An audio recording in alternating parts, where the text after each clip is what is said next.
We had last week we had a time is short prophecy update, and I mentioned a couple things I thought it would be good to give clarification on.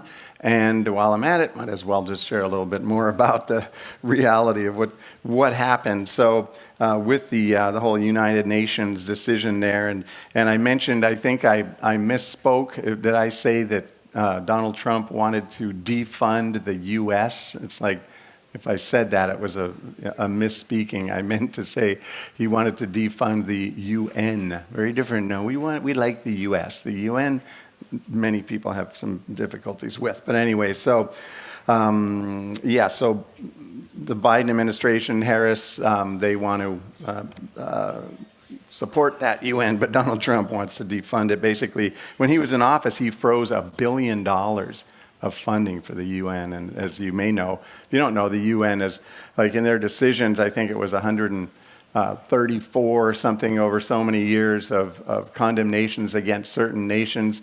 And out of those 134, my memory, don't quote me on this, but it was something like out of 134 condemnations, like 120 of them were against Israel. They're just, it's a tough crowd there. But anyway, so,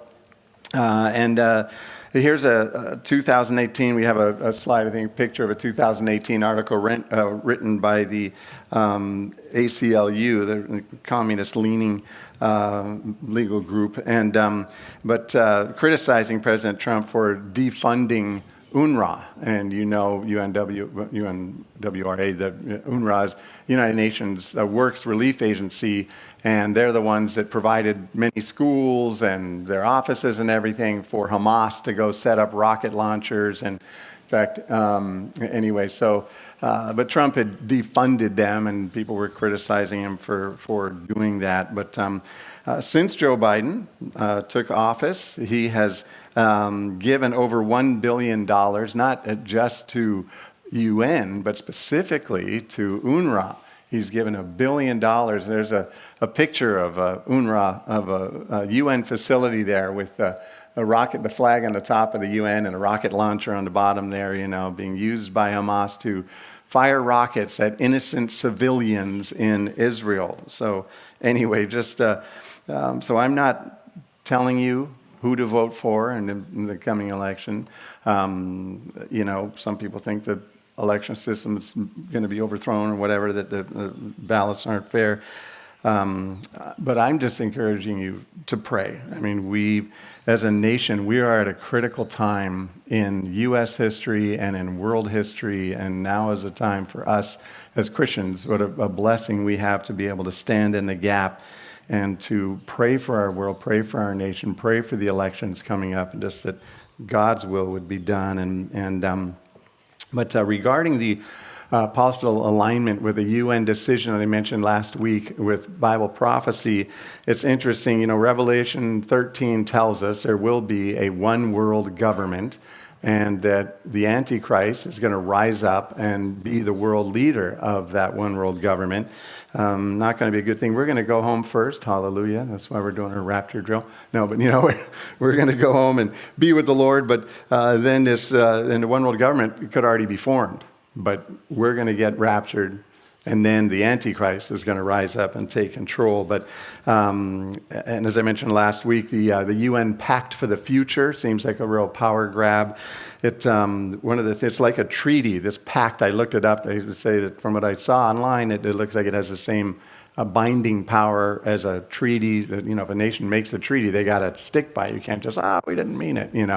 Well, from what I read, a pact has a same kind of power or authority over a country. I mentioned that it as far as I knew, it might a pact or a treaty might supersede the Constitution. Well, I looked up and found out that no, a pact or a treaty does not supersede the U.S. Constitution, but it does supersede all state constitutions. So, say, for example, if there's no federal law outlawing abortion, some states have legalized abortion, some states have maybe made it illegal.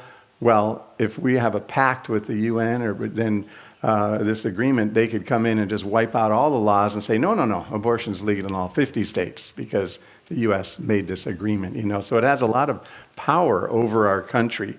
So it's a rough thing. But anyway, so according to the UN website, the Pact for the Future that they just swept through and was approved, according to the UN website, it says this is the most progressive and concrete commitment to Security Council reform since the 1960s. So the Security Council is the military arm of the UN. According to the Council on Foreign Relations, a very globalist website I looked, they just updated it on September 9th. According to the Council on Foreign Relations website, dated September 9th, the Security Council, it's the UN's principal crisis management body, is empowered to impose binding obligations on the 193 UN member states. It's all the nations of the world. They are empowered to impose binding obligations on the 193 UN member states to maintain peace. And they said the UN Security Council has the authority to authorize military action and the use of force whenever necessary to maintain or restore international peace and security. Of course, that's international peace and security as they define it.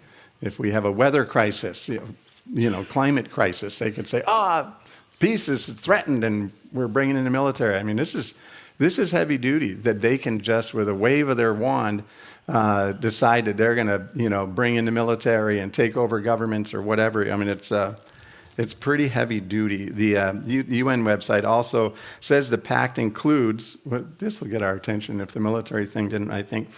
The pact includes quote, a commitment to consider ways to introduce a global minimum level of taxation on high net worth individuals. Global taxation on high net worth individuals. And who do you think, out of all the countries in the world, who do you think they would consider high net worth?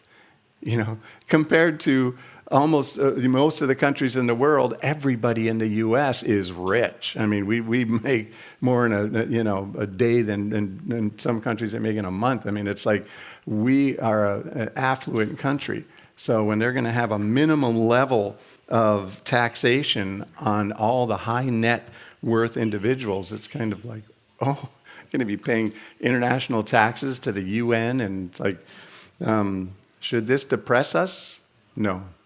But it's a call to prayer, and we want to stand in the gap and say, Lord, may the U.S. drop out of the UN or defund it or whatever. We just, it really is good to be standing in the gap. We live in a critical time in history, and we don't want to just sit there and watch the flood come. We want to be doing what the Lord would have us to be doing, and we can do more through prayer than we can through anything else in our lives. So I just encourage you to pray against the tide of evil that seems to be coming in.